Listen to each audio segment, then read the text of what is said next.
Welcome to Alkem Laboratories Limited Q3FY22 earnings conference call hosted by Motilal Oswal Financial Services Limited.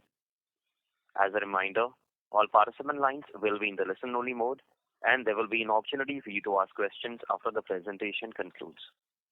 Should you need assistance during the conference call, please signal an operator by pressing star then 0 on your touchtone phone. Please note that this conference is being recorded. I now hand the conference over to Mr. Tushar Manudhane from Motilal Oswal Financial Services. Thank you, and over to you, Mr. Manudhane. Thanks, Neerav. Welcome to 3QFY22 earnings call of Alkem Laboratories. From management side, we have Mr. Rajesh Dubey, Chief Financial Officer, Mr. Amit Ghare, President International Business, Mr. Yogesh Kaushal, President Chronic Division, and Mr. Gagan Borana from Investor Relations. Over to you, Gagan, for the opening remarks. Thank you, Tushar. Good evening, everyone, and thank you for joining us today for Alkem Laboratories Q3FY22 earnings call. Earlier during the day, we have released our financial results and investor presentation, and the same are also posted on our website. Hope you had a chance to look at it. To discuss the business performance and outlook going forward, we have on this call the senior management team of Alkem.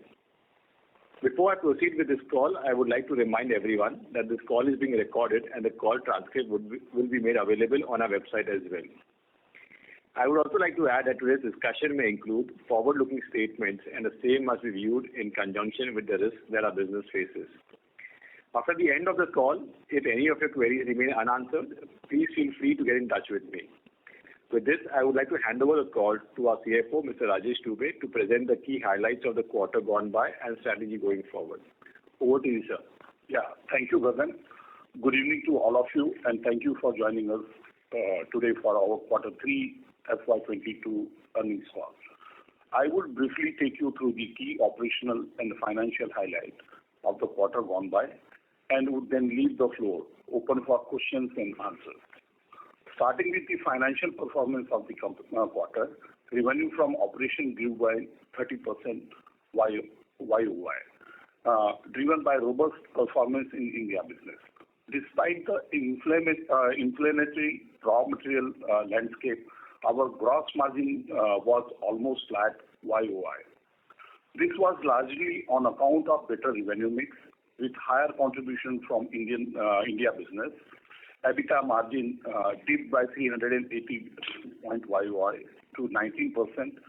The YOY dip in the EBITDA margin was partially because of saving on the marketing and other promotional spend in Quarter 3 of last year, which was impacted by COVID-related lockdown and has got normalized this year.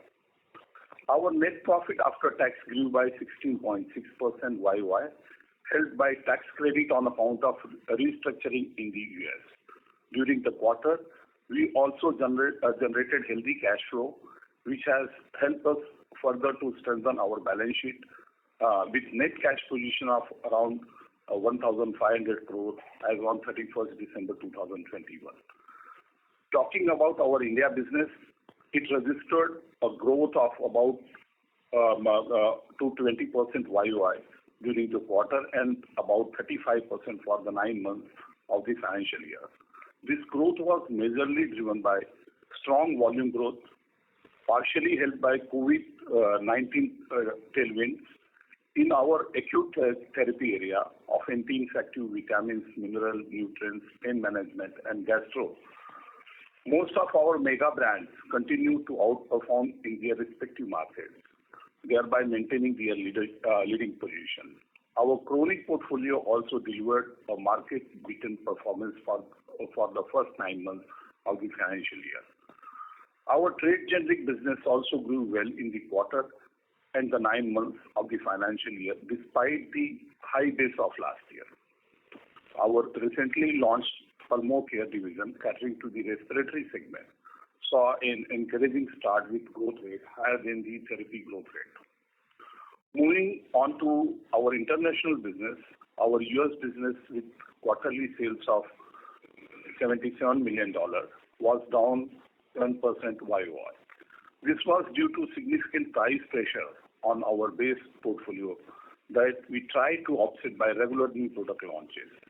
During the quarter, we filed one ANDA with the US FDA and received 6 approvals. Apart from the US, our other international market delivered a robust YOY growth of 25% during the quarter, with healthy performance in our focus market of Australia, Chile, Philippines, and Kazakhstan.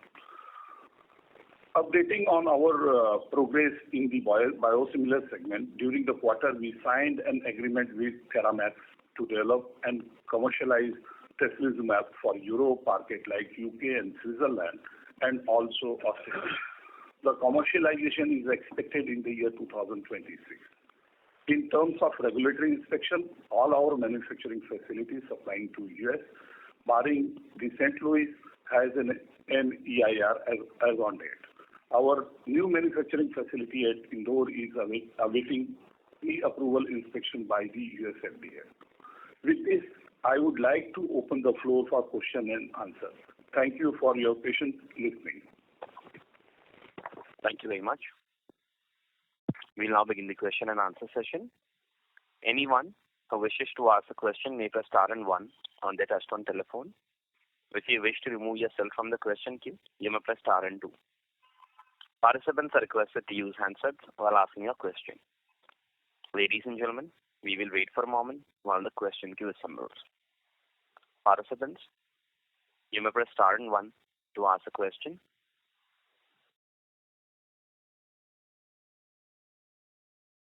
The first question is from the line of Damayanti from HSBC Securities. Please go ahead. Hi, sir. Thank you for the opportunity. My first question is on some of the cost headwinds which industry is currently facing.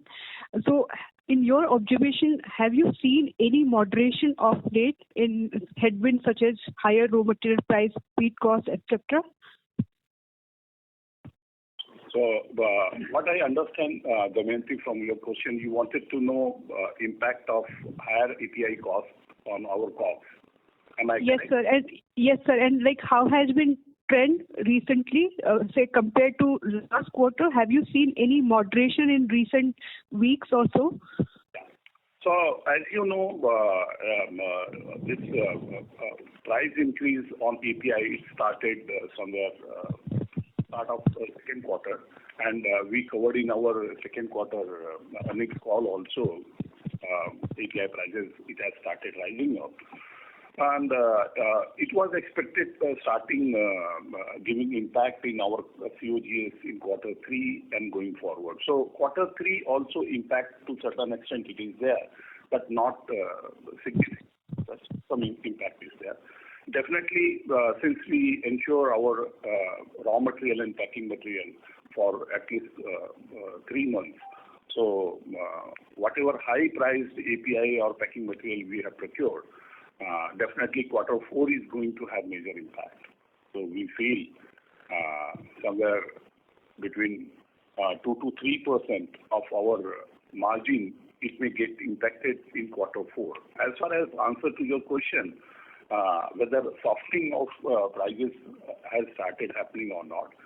So yes, in some of the API, little bit price softening we have witnessed. But our expectation after winter Olympic completion, I think that is the time when we have to see how China is behaving and how prices start indicating. So I think we will come to know better once this winter Olympic gets over.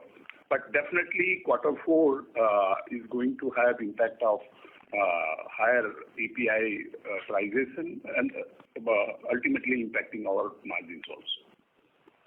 Okay, so that's helpful. Then my another question is on India part of the business. So can you broadly specify what is the current contribution from chronic therapies and where you would like to reach in terms of chronic contribution in next 3-4 years from here? Damayanti, in last quarter also we said the same, that we are currently contributing approximately 15% to the domestic turnover, and by 24-25 our broad plan is that we should reach around somewhere in the range of 21 to 22% of domestic turnover. Okay, so my last question is, can you also specify the MR productivity for your acute and chronic segments, like where we are in terms of two segments in terms of productivity, and what is the blended right now, blended number? Okay, so acute, we, all divisions put together, we are close to 7 lakhs in our productivity. It ranges from 10.5, to around 3.5, but broadly across chronic acute, it is 6.92 lakhs. Chronic, we have a productivity of 3.30. So these are two productivities, and across company, if you ask me, which was, I believe was your next question, was around 5.78. Okay, sir. Okay, so my last question is quickly on the US part. So obviously you mentioned the prices are very challenging right now. Again, about recent trends, are we seeing similar, I say, elevated level of price erosion the way we have seen in second quarter or so, or in recent few weeks, at least we have seen some softening on some specific products or so? With Damayanti, some softening we have seen, but that perhaps is, if we are looking year on year, obviously the price erosion started in the first calendar quarter of 2021. So to that extent, the base is already now at a lower number. Overall, the deflation continues, which of course always continues for generics business. Okay, sir. Thank you. I'll get back in the queue. Thank you. The next question is from the line of Prakash from Axis Capital. Please go ahead. Yeah, hi, good evening. Thanks for the opportunity. I just wanted to check on the India business. What is the broad breakup of the GX and the RX? Can you repeat your question? Broad, contribution from the generic business and the prescription business, sir? Okay. You're talking about generic to formulation. Trade generic and prescription business. Yeah, so it's, trade generic is around 20% of our domestic sales. Yeah. Okay, and would it be fair to say that it's grown higher than the prescription business? Yes. Prakash, generic, it grew more compared to ethical. Okay, perfect. And on the prescription business, sir, we had a good tailwind given the second, third round, and all the 4 big therapies where we are present had this COVID-led, which you also mentioned in the press release. And I would assume it's very difficult to call out what would be the base business growth, but any ballpark number? I mean, would it be high single digit if these tailwinds would not be there? You're talking about year 23-24? 22-23, sorry? Yeah, current 9 months, sir. Current 9 months. So can you repeat your question again? No, I'm just saying that we had some tailwinds of COVID, Q1 obviously, but especially in Q3 also there was some COVID-led tailwind which you mentioned in the press release.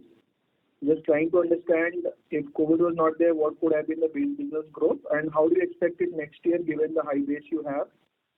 So see, we don't have COVID-specific products, but then our empirical treatment or supportive treatment which are there for COVID, marginal spike, like products like, Pen, which is our GI product, then some of the multivitamins, zinc-based multivitamin, paints.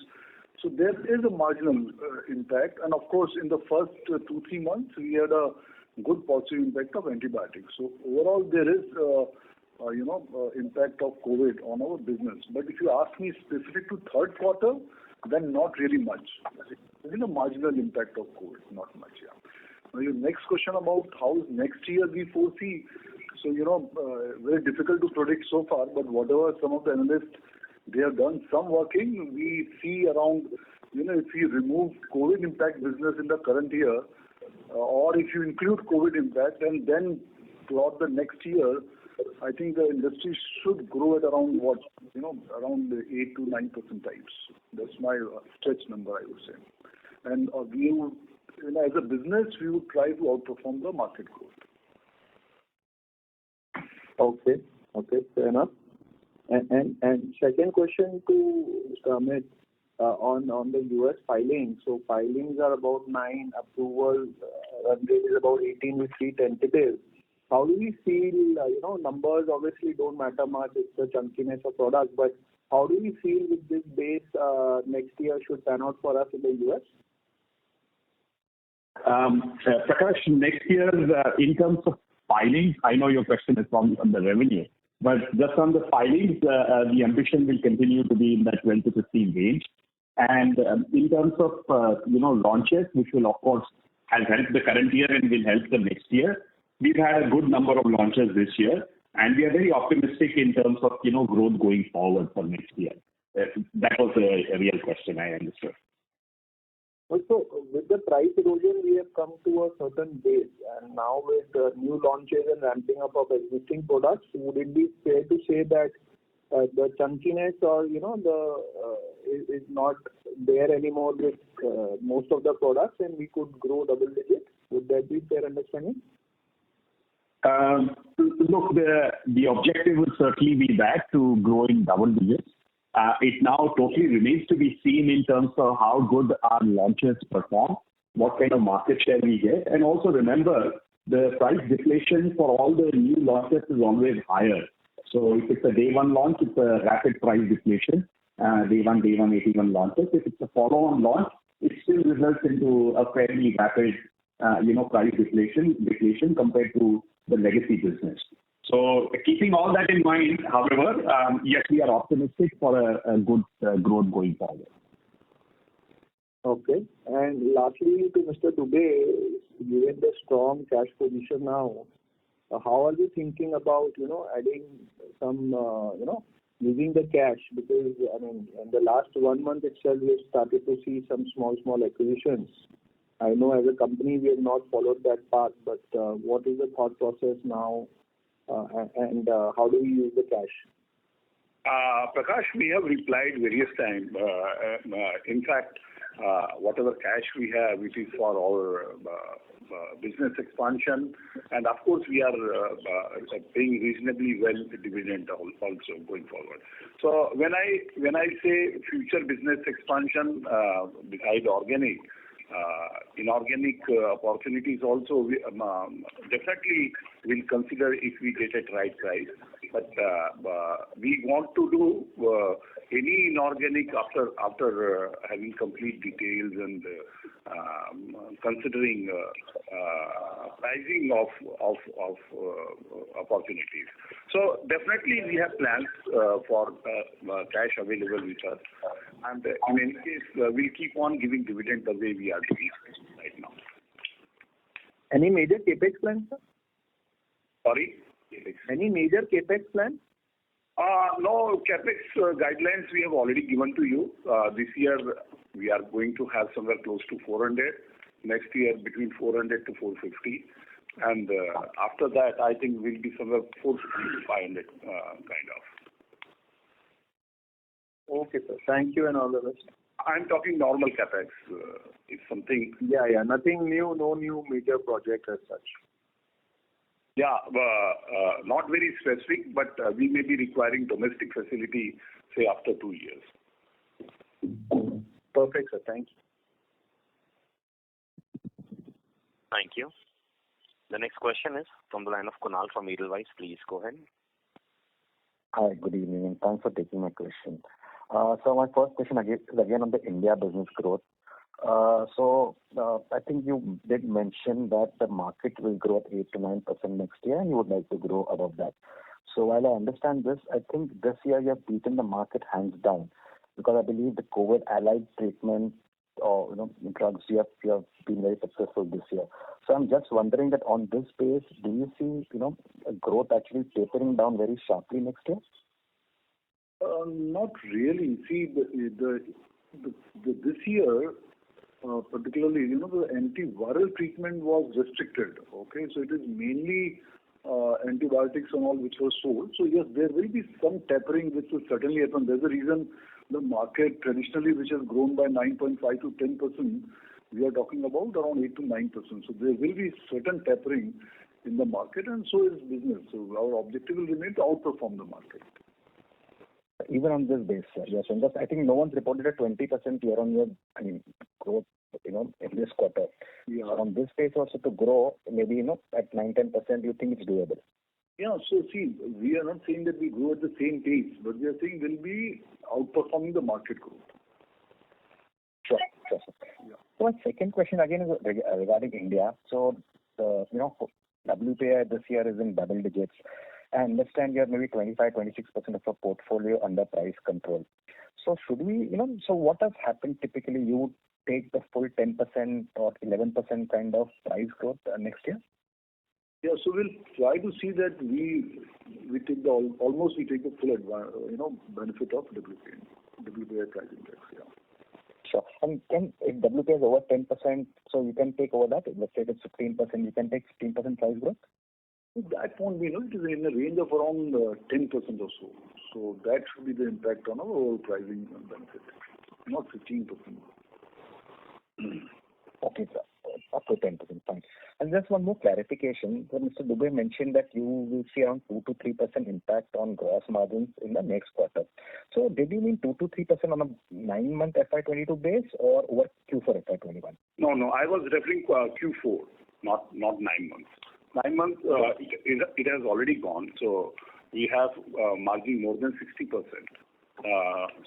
But for quarter 4, our expectation we have estimate having impact of higher API prices to the extent of 2 to 3% to margin. Okay. So just to put that in context, last year we did around 57% kind of gross margin. So maybe this time could be doing around 55. So is that a fair understanding? No. Actually, if you see our last quarter, our gross margin, it was more than 61%. So we expect we will be somewhere closer to 59 or 60%. But sorry, sir, I don't understand this. So last year, because Q4 is typically, a seasonally weak quarter, your gross margins tend to go, below 60%, right? The last 2 years has been 57% and 56%. So if you are doing 59% this year, then how come, the price, I cannot see the input cost, impact here. Sorry, actually, I was not comparing this gross margin with last year's quarter 4. Yeah, because in last year's quarter 4, there were few one-off items also, write-off. There was a element of write-off in last year. I was referring to quarter 3 or YTD and quarter 4. So YTD we have gross margin more than 61%, and we expect there will be hit by 2 to 3% on that. Am I clear? Sure, sir. That's helpful. And so just lastly, the new division that you have launched, the Pulmocare division, just want to understand a bit more, in terms of what will be the recurring OpEx, going forward, how many sales reps you have added and so on. So we are currently at 130. We should be reaching close to 175 this year in Pulmocare. Yeah, that's your question, right? So you are only wanting to know about people or beyond this also something else? Beyond this, the OpEx will probably, start inching up, right? So I'm just wondering what should be the new run rate. Yeah. So Pulmocare, actually, in fact, recently we started and we cannot expect breaking over immediately. So this year, our expectation at business level to have some kind of negative, but that will not be big. And as Mr. Kaushal he said, we have 170 people going to be in 22-23. Definitely, we have to wait for some period. Amount of negative this year is not big, but it may be in the range of 30 to 40 crores. Got it, sir. Thank you very much and all the best. Thank you. The next question is from the line of Sahil Mukherjee from Nomura. Please go ahead. Yeah, hi, thanks. Good evening. Sir, on the India business, the growth is strong. Is there some sort of channel fill or buying in anticipation of Omicron wave that we saw in December?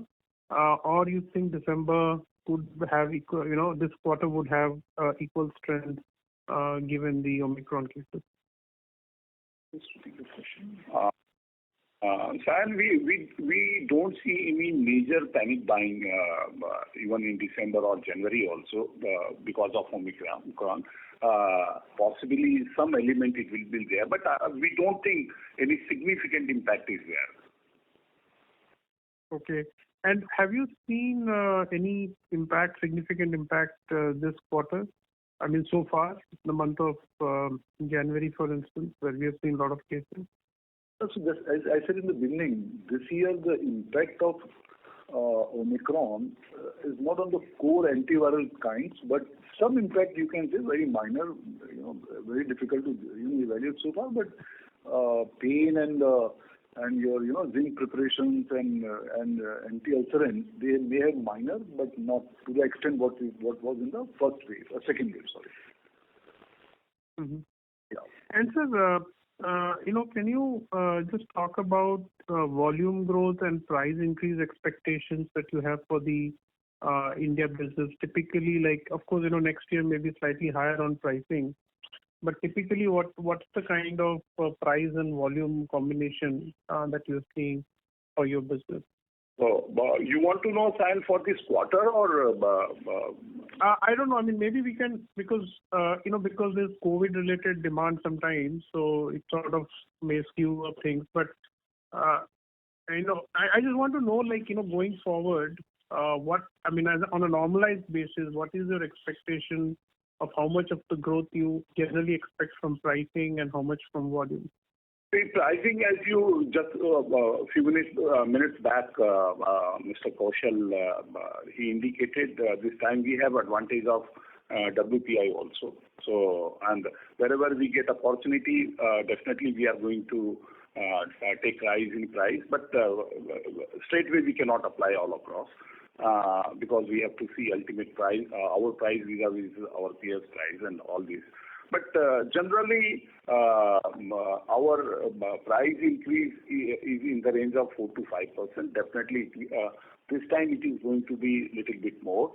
So you can assume around 5 to 6% we expect to take price increase. And volume, we are somewhere close to somewhere close to 7 to 8%. I think there we may need to realign, and there we can have 1 or 2% lesser compared to it. But new launches are also there, and they are going to add up.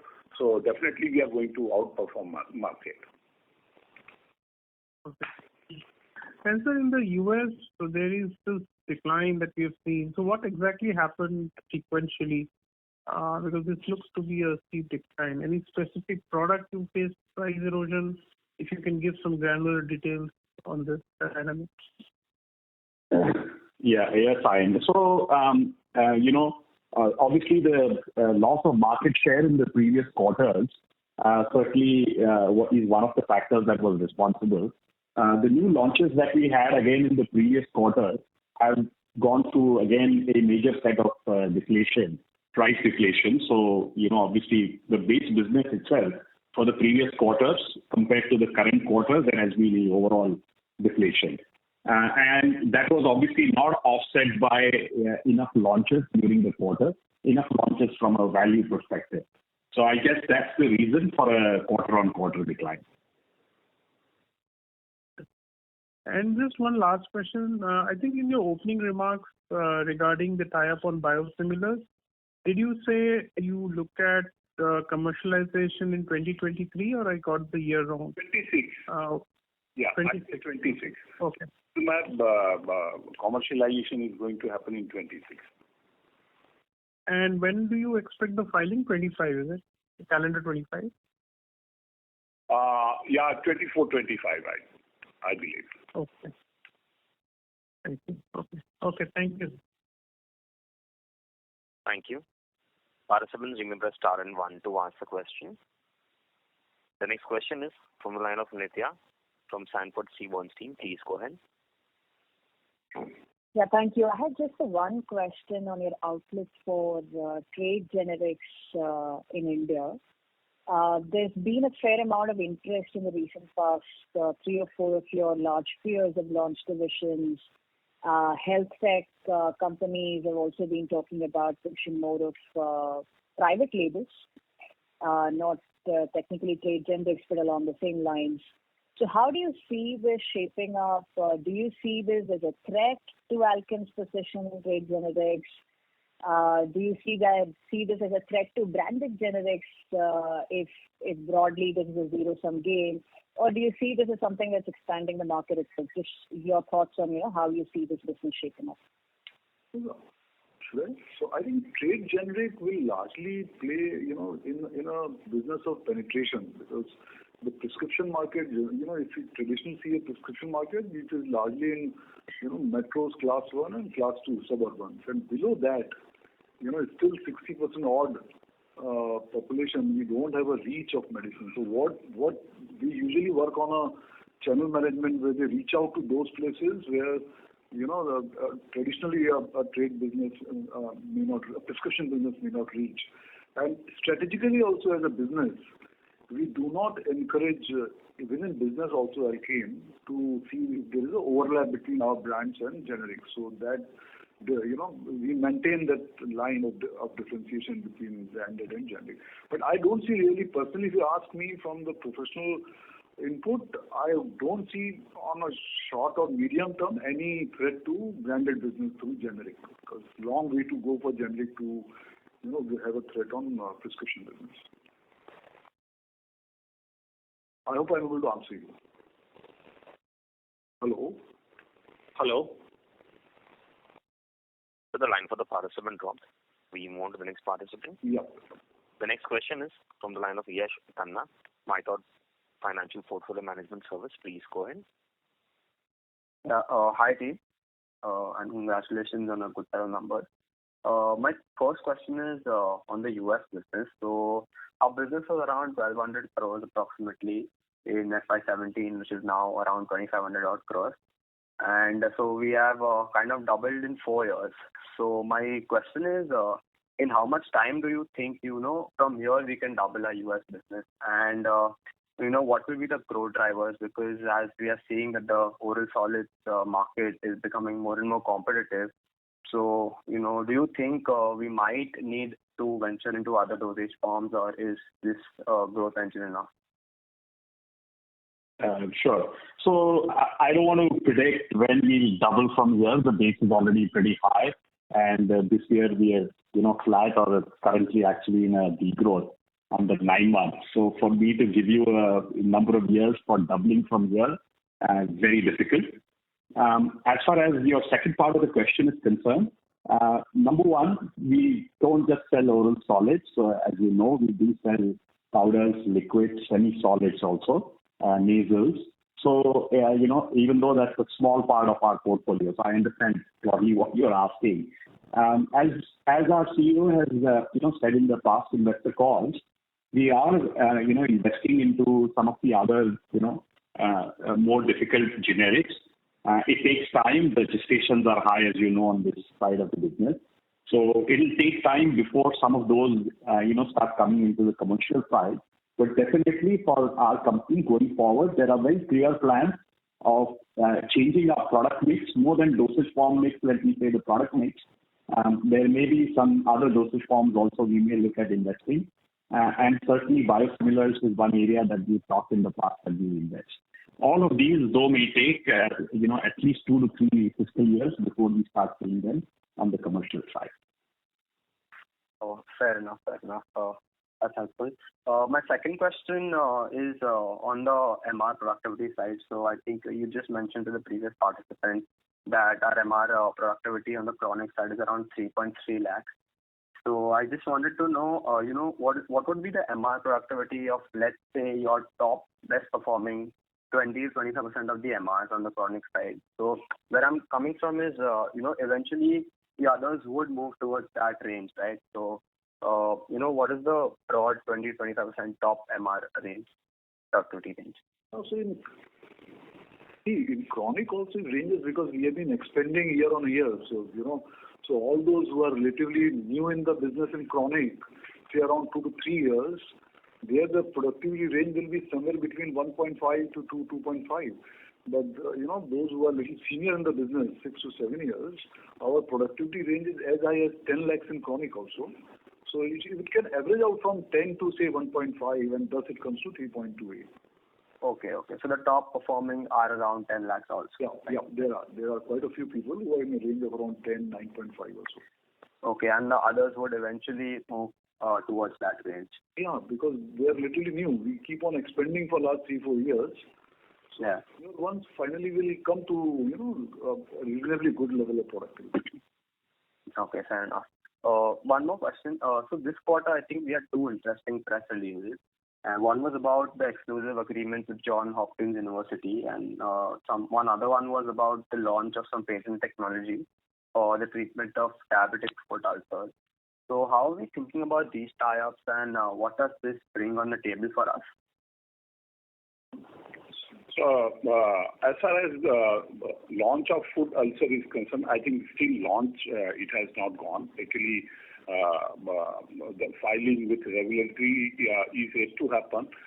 We believe at the end of 2023 we will be able to launch it officially. As far as Johns Hopkins understanding we had, I think it's a long-term kind of project we have taken, and on cost front, I think it is not very significant. But we understand we have guidelines of 6% of our revenue under R&D expenditure. I think we are going to manage within that. Okay. So anything on the diabetic foot ulcer, as you said, we will launch by end of FY23. So anything, what kind of product is that, or what kind of a technology, and what is the market of that? So see, diabetic foot ulcer largely, it is something which lead to amputation because of gangrene and all.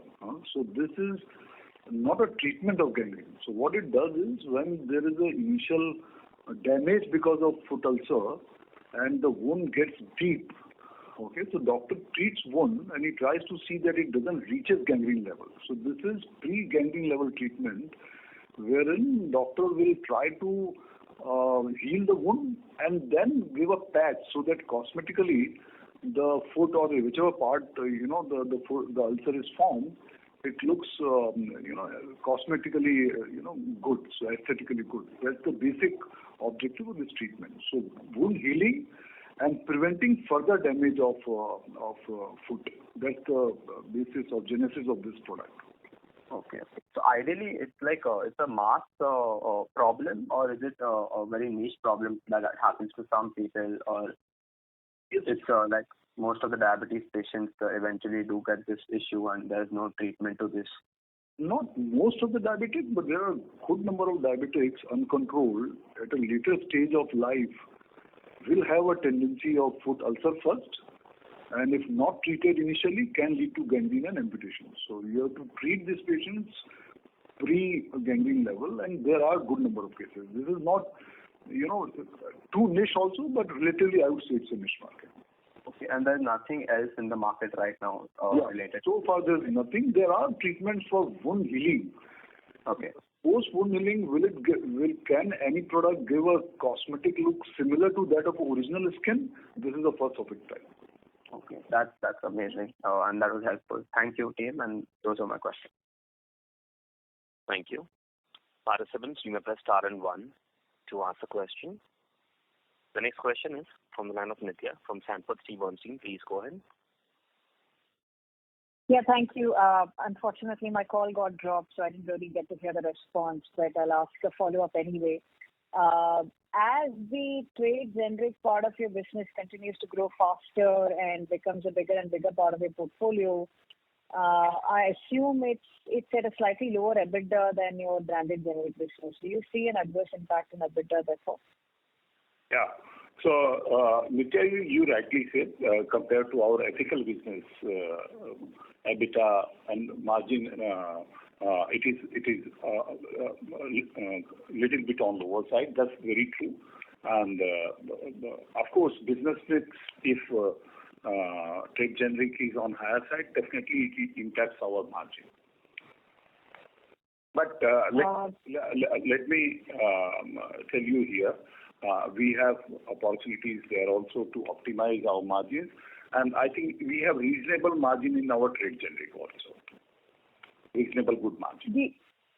Understood. Do you see this current 20% share of India business becoming 30, 35, 40, or not in the near future? No, I don't think it is going to have that much share of our business, domestic business.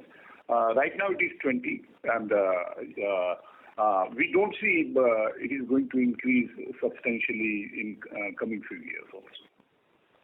But are there any updates on the trade margin caps that the government was talking about a couple of years back? Initially it was discussed, but I don't think any further discussion is going on. Right now, I don't think any news related to this is in discussion. Thank you so much. Thank you. Participants, remember star and 1 to ask a question. The next question is from the line of Gaurang from Motilal Oswal. Please go ahead. Hi, am I audible? Yes, go ahead. Yes. Thank you for giving me this opportunity, sir. So I just wanted to ask you about the addition of MRs over next 12 to 24 months. Can you give some guidance on that? Yeah, so see, we have taken expansion of 650 people last year, and this year we have added around 535. So total around 1,200 people we have added in a span of 12 months. So currently what we are trying to see is how do we settle them and see the productivity.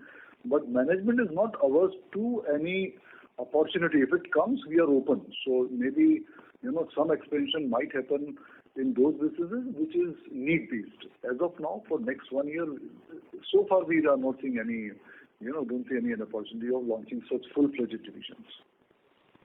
Okay.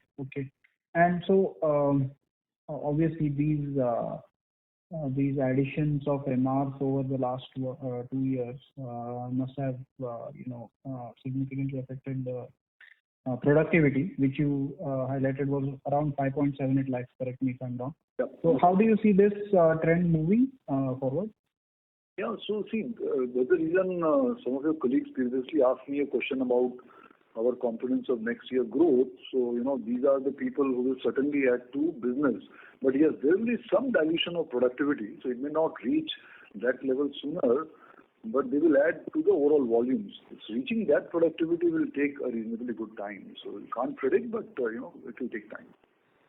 There will be some dilution of productivity for 1,200 people addition in acute and subchronic business. Mm-hmm. Okay.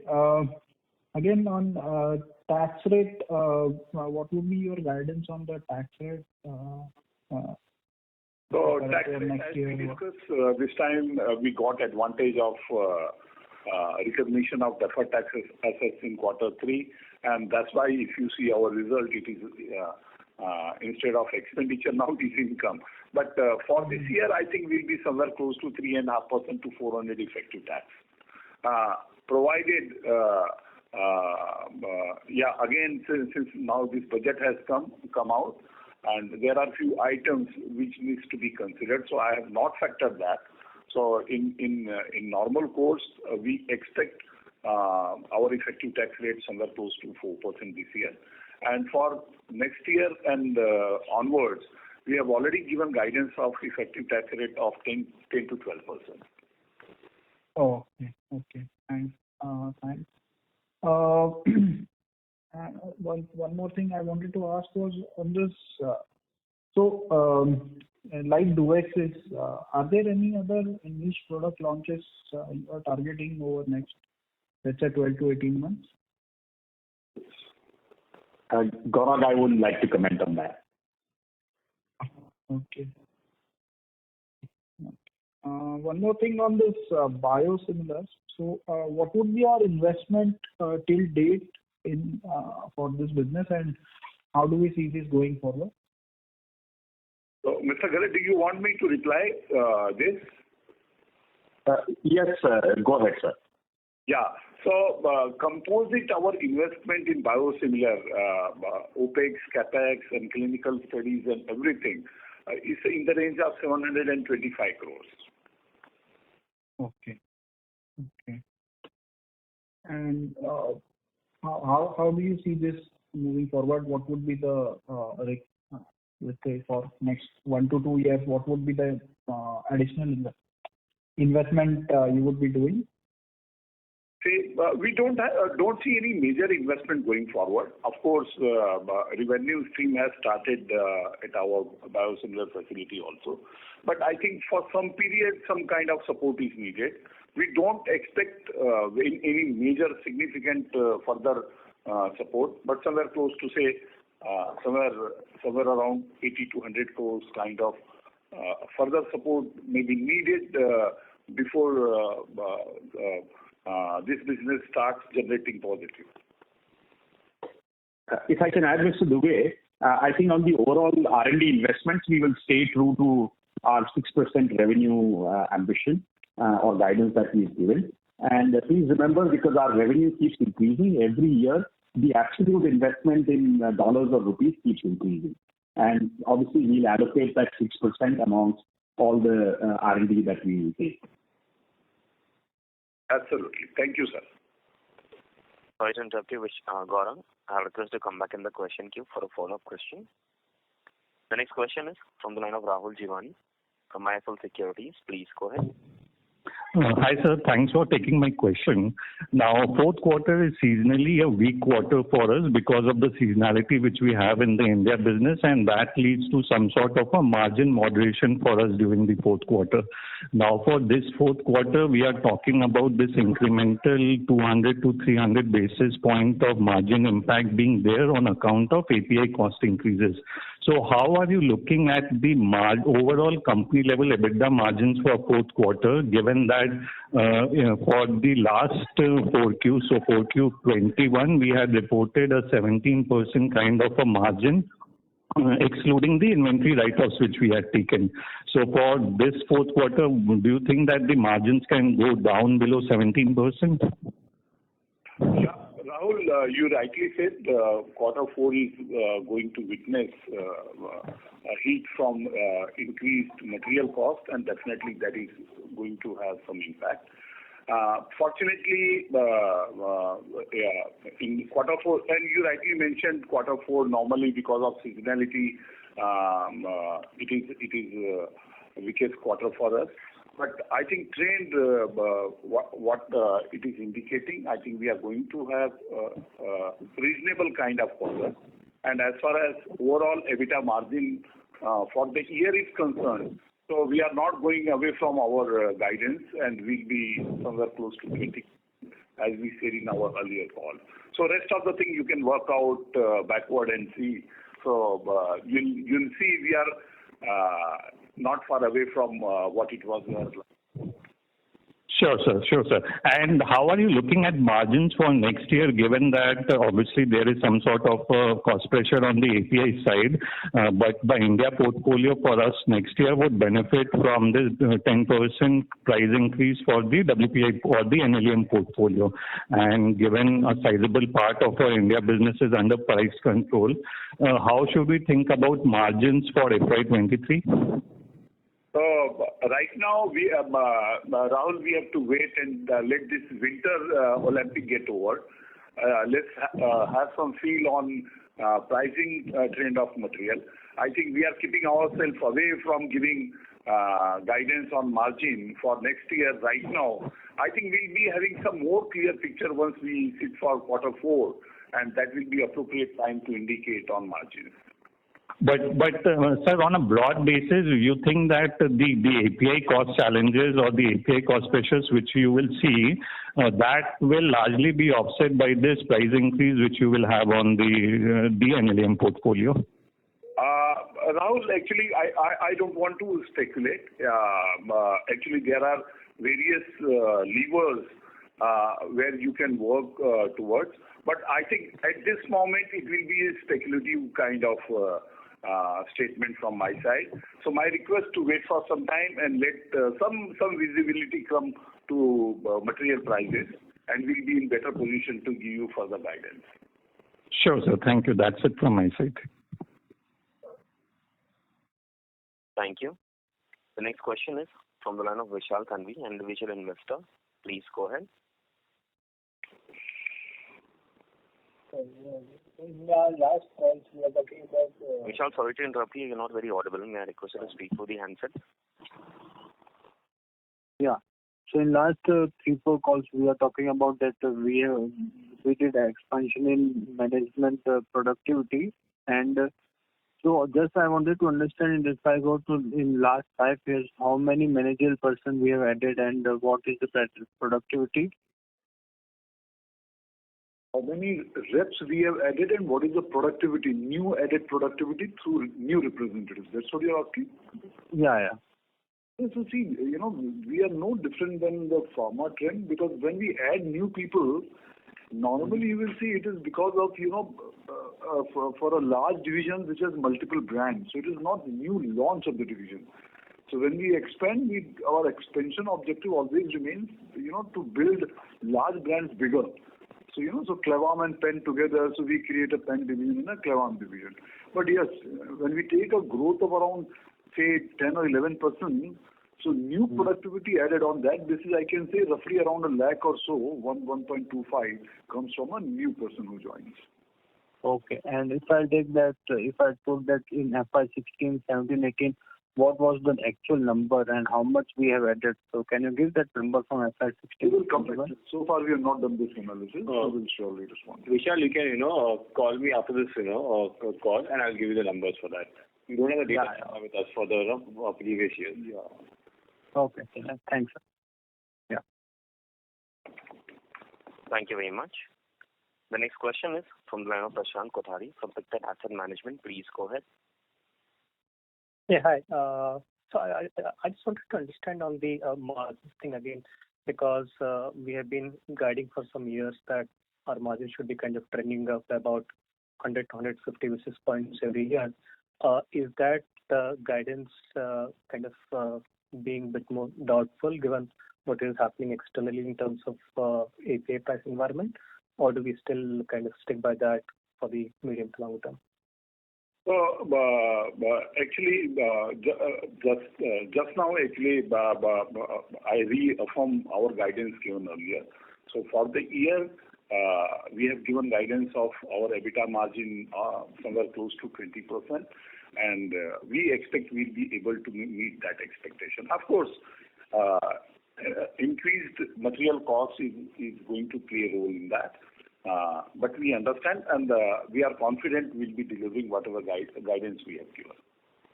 I'm sorry, my question was kind of more beyond FY22 as well. So beyond FY22, just now I said we'll wait for some time. Let's have some visibility, and we'll wait this Winter Olympic to get over. And after that, we'll be able to give you guidance for 22-23. I think it's too early, and we are also not having clear visibility on material price front. Okay, understand. And the current outperformance that you have kind of in the last few months is quite impressive. Are there any kind of interesting changes in strategy you've done by which you're able to win better? Any color on that would be very useful to understand how we are kind of doing this well. So see, last time I believe our MD also mentioned the same thing, and I will repeat that. See, during COVID, you would have seen that some of the companies, they changed their strategy and came with antivirals and all. And today we are succeeding because we stuck to the basic and we kept on, emphasizing on our core strategy. So it is not right for us to explain the strategy here, but whatever we have been doing, we will, consolidate that, because that's how we have succeeded. So no major change in core strategy. Will just drive what we have been doing right. All right. Okay. Thank you. Thank you very much. A reminder to all the participants, you may press star and 1 to ask a question. As there are no further question, I now hand the conference over to Mr. Gagan Borana for closing comments. Thank you everyone for attending this call. If any of your queries have remained unanswered, please feel free to get in touch with me. Thank you.